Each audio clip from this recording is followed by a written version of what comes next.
Dans cette vidéo, je vais finaliser la modélisation de la lampe et pour cela, je vais venir ajouter le plot juste en bas. Alors, avant d'aller plus loin, je vais venir désactiver la surface de subdivision pour le culot. Et ici, je vais sélectionner ce plan que je vais renommer rapidement culot. Et une fois que c'est fait, je vais passer en mode point. Et ici, alors je vais passer plutôt en mode ligne, ce qui va me permettre avec l'outil déplacement de sélectionner cette ligne au bord. Et une fois que c'est fait, nous allons créer une extrusion vers l'intérieur. Donc je vais faire un clic droit pour aller chercher l'outil extrusion afin de venir créer une extrusion comme ceci. Et pour l'orienter correctement, je vais venir modifier l'angle à ce niveau. Voilà. Nickel.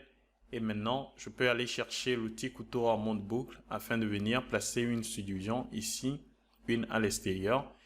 Et pour renforcer cette partie également, je vais ajouter deux subdivisions de part et d'autre de cette ligne.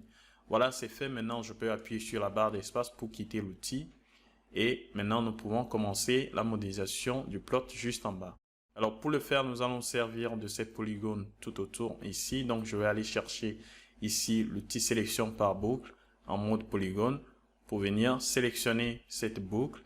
Et ensuite, je vais utiliser l'outil scission afin de venir créer un nouvel objet à partir de la sélection. Et ici, ce nouvel objet, je vais le déplacer hors de la surface de subdivision. Et maintenant, je vais faire CTRL A pour tout sélectionner. Et ici, je vais faire un clic droit pour venir chercher l'outil extrusion afin de créer une extrusion vers le bas. Alors ici, je vais aller chercher l'outil sélection par boucle, ce qui va me permettre de sélectionner cette boucle ici et également cette boucle. Voilà, pour les supprimer. Voilà, nickel. On va garder ici cette partie et nous allons pouvoir venir ici en mode ligne, sélectionner cette boucle. Alors, vous pouvez venir ici isoler votre objet pour avoir une meilleure visibilité. Et ici, nous allons créer une extrusion vers l'intérieur. Donc, je vais faire un clic droit pour venir utiliser l'outil extrusion. Voilà, pour créer l'extrusion vers l'intérieur. Et ici également, nous allons modifier l'angle.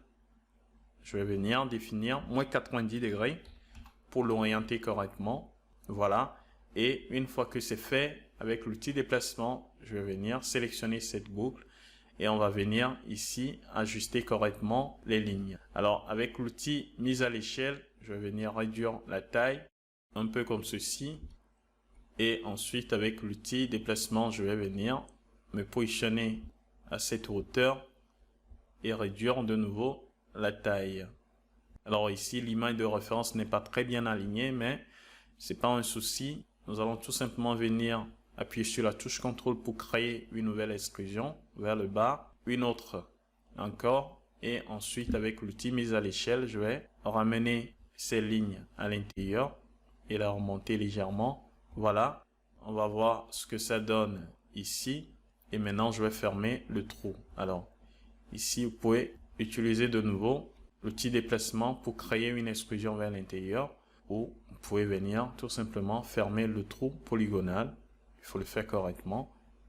Et une fois que c'est fait, en mode polygone, je vais venir sélectionner ce polygone, ce n-gone, étant donné que nous avons ici plusieurs côtés. Et je vais utiliser l'outil extrusion interne pour créer une extrusion comme ceci.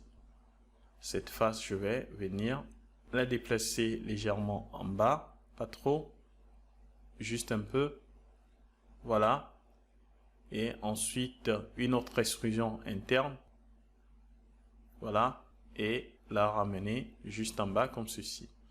Alors, avec l'outil mise à l'échelle, je vais réduire un peu la taille. Et maintenant, vous pouvez venir ici avec l'outil couteau en mode ligne. Voilà, peut-être passer en mode point pour avoir une belle vue ici. Et je peux venir les connecter. Alors, je vais cocher cette option pour couper la ligne.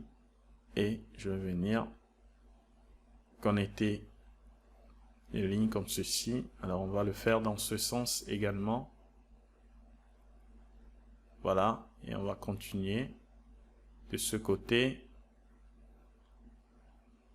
Je vais terminer ici en haut et nous allons faire de même ici en bas. Voilà, ce qui nous permet d'obtenir des faces de 4 côtés, et je vais valider en appuyant sur la barre d'espace. Voilà, nickel. Alors ici nous avons des points qui se balade à ce niveau. Donc, vous pouvez venir faire un clic droit pour optimiser le maillage. On regarde à l'intérieur. Tout est OK. Et peut-être venir en mode ligne. Sélectionner cette ligne et créer un léger bevel à ce niveau. Un peu comme ceci. Voilà. Ensuite, avec le petit couteau en mode boucle, je vais venir placer une autre subdivision quelque part à ce niveau et également ici. Alors, on va vérifier si tout est OK. Nickel. Et je vais en placer également ici en haut. Voilà. Peut-être revenir ici, sélectionner cette boucle et augmenter légèrement la taille. Je vais rajouter une subdivision à côté ici. Voilà. Nickel. Et peut-être à ce niveau. Je vais valider en appuyant sur la barre d'espace. Et maintenant, je peux activer la surface de subdivision ou tout simplement venir le glisser ici sous le culot. Et je vais le renommer tout simplement plot.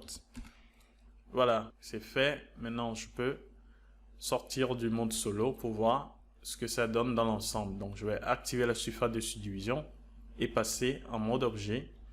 Et voilà, nous avons le plot juste en bas. Alors ici, je vais zoomer pour voir ce que ça donne. Alors peut-être revenir ici. Regardez un peu.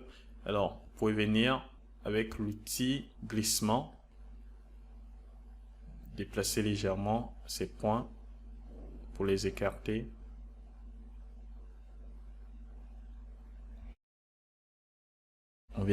On va se positionner correctement pour voir la disposition.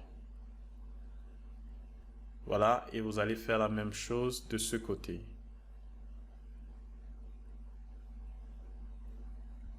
Voilà. Et je vais terminer ici. On se positionne très bien pour voir la disposition. Si tout est correct, nickel. Et vous pouvez venir sélectionner ce point ici, activer le Soft Selection. Et ici, je vais réduire le rayon légèrement. On va appuyer sur Alt pour augmenter légèrement la valeur. Pas trop. Voilà, nickel. Et je vais descendre légèrement cette partie. Voilà, nickel. Maintenant, avec l'outil couteau en mode boucle, je vais venir rajouter d'autres subdivisions à ce niveau. Et je vais valider. Alors, je peux venir désactiver le Soft Selection. Et voilà, maintenant je peux activer la surface de subdivision. Nickel. Tout est OK. Maintenant, on regarde. Voilà, nous avons finalisé la modélisation de la lampe. Nous allons nous arrêter ici pour cette vidéo. Et dans la vidéo suivante, nous allons venir ici. Alors, nous avons le logo à ce niveau. Nous allons venir créer l'emplacement de la lampe à l'intérieur de cette partie.